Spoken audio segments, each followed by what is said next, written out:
Vivendo com maturidade e amor cristão. Essa é a reflexão que a gente vai fazer nesse dia. Quando a gente lê Romanos 14, ele diz o seguinte: ora, quanto ao que está enfermo na fé, recebei-o e não em contenda sobre dúvida, porque um crê de que tudo se pode comer, e o outro, que é fraco, come apenas legume. O que come não despreza o que não come, e o que não come não julga o que come, porque Deus recebeu por seu. Quem és tu que julga o servo alheio? Para o seu próprio Senhor ele está em pé ou cai, mas estará firme, porque o poderoso é Deus para firmar. Romanos 14 é um capítulo que trata da diferença entre os cristãos e sobre os assuntos essenciais é a salvação. Como o que comer, o que beber, dias especiais e tradição. Paulo nos chama a uma maturidade, ao amor, ao respeito mútuo. Em uma época em que as divisões por opiniões se multiplicavam, essa palavra é extremamente atual. Como devemos tratar o nosso irmão que pensam diferente de nós em assuntos secundários? Qual que é o objetivo dessa mensagem hoje? Compreender o ensino central de Romanos 14 sobre a liberdade cristã e tolerância. Aprender a não julgar o irmão que podemos julgar por ele ter um costume ou convicções diferentes. Aplicar o princípio do amor acima das opiniões pessoais. Viver em unidade e paz na comunidade cristã. Quais são os pontos importantes que eu demarquei nessa mensagem? Aceitar o irmão fraco na fé. Paulo nos chama a escolher aqueles que ainda não têm escrúpulos sobre os costumes religiosos, sem gerar discussões. Segundo ponto, cada um deve estar plenamente convicto da sua própria mente. A consciência individual é respeitada. E o que importa é fazer tudo para o Senhor. Terceiro ponto, Deus é o juiz, não nós. Todos comparecemos diante do tribunal de Deus. Julgar os outros por diferenças de opinião é tomar o lugar de Deus. Quarto ponto, não causar tropeço ao irmão. A liberdade cristã deve ser guiada pelo amor. Se algo escandalizar o irmão, por amor, devo me abster. Quinto ponto, o reino de Deus é justiça, paz, alegria no Espírito. A existência da vida cristã não está em regras externas, mas em relações saudáveis e amorosas. Mas como eu posso aplicar essa palavra na minha vida? Primeiro, respeitar as convicções pessoais dos outros irmãos, sem imposições. Evitar debates, divisões por questões de gosto, tradição ou cultura. Praticar o amor que edifica, mesmo abrindo mão de direitos legítimos. Sem um promotor de paz na igreja, não há um agente de contenda. Estar sempre atento à própria consciência e aberto ao Espírito Santo.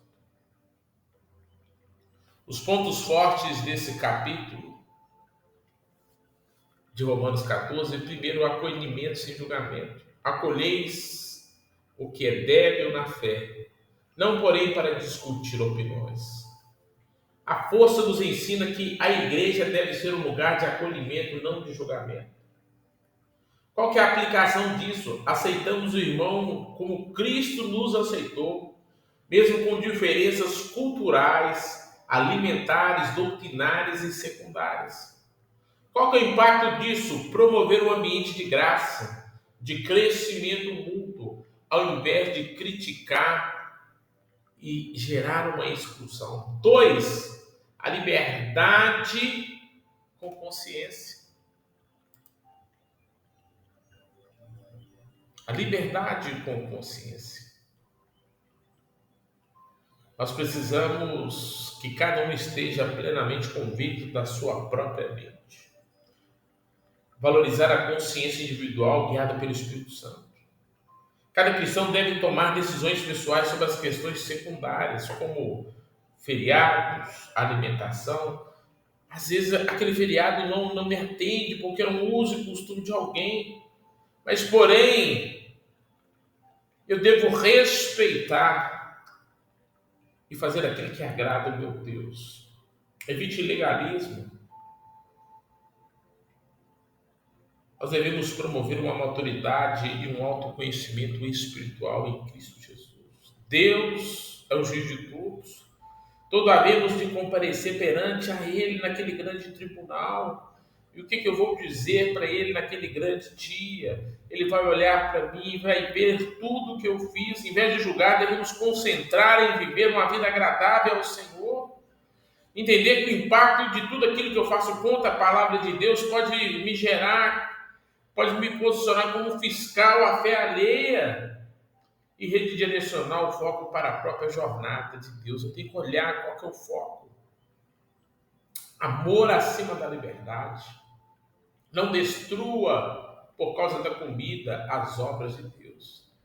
A liberdade cristã nunca deve se tornar pedra de tropeço para os outros.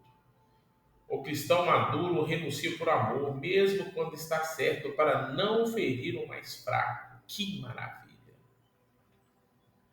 Gerar comunhão duradoura edifica o crescimento do corpo mútuo de toda a igreja. Qual que é a essência do reino? Justiça, paz, alegria. Porque o reino de Deus não é comida nem bebida, mas paz, alegria no Espírito Santo. Reorienta o cristão que realmente importa. A vida no Espírito. Foca na educação espiritual, não nas regras e tradições eternas. Transforma a cultura da igreja em algo leve, profundo e cheio da graça de Deus. Se vir aqui, isso não é pesado. O que é pesado é ser um religioso. A fé é consciência diante de Deus. Bem-aventurado aquele que não se condena naquilo que aprova. Mostra que a fé deve ser vivida com responsabilidade interior. Nem tudo que é lícito edifica. A dúvida é sinal de que ainda não há fé suficiente para a prática. Incentiva uma fé sincera, não uma fé hipócrita. Se você está triste nesse dia, vê como poucos cristãos conseguem viver em paz com os outros quando discordam de coisas menores. O verdadeiro amor cristão sabe fazer concessões, não as doutrinas centrais, mas a forma externa. Aquele que ama o seu irmão por causa de Cristo, acima de qualquer costume ou diferença. E para concluir esta mensagem, Romanos 14 nos desafia a sair da imaturidade espiritual e a entrar num relacionamento mais profundo com Deus e com o próximo. Somos chamados a uma vida em que o amor supera o julgamento. A paz vence o orgulho e a comunhão é mais importante que a opinião. Se Cristo morreu para aquele irmão, quem sou eu para desprezá-lo? O Evangelho nos chama a sermos um corpo mesmo com diferença. Liberdade sim, mas com amor. Unidade sim, mas sem uniformidade. Assim, pois, sigamos as coisas que servem para a paz, para a edificação mútua. Romanos 14, 19. Querido Espírito Santo, aquele que ouve essa mensagem, aquele que nesse dia ficou entristecido por uma palavra que veio no corpo, mas que entristeceu, que a gente possa promover a paz e a comunhão no meio dos irmãos, entendendo, Deus, que o cristão maduro renuncia por amor, mesmo quando está certo, para não ferir o outro mais fraco. Que Deus possa abençoar a sua vida nesse dia, pelo poder do nome do Pai, do Filho e do Espírito Santo de Deus. Amém.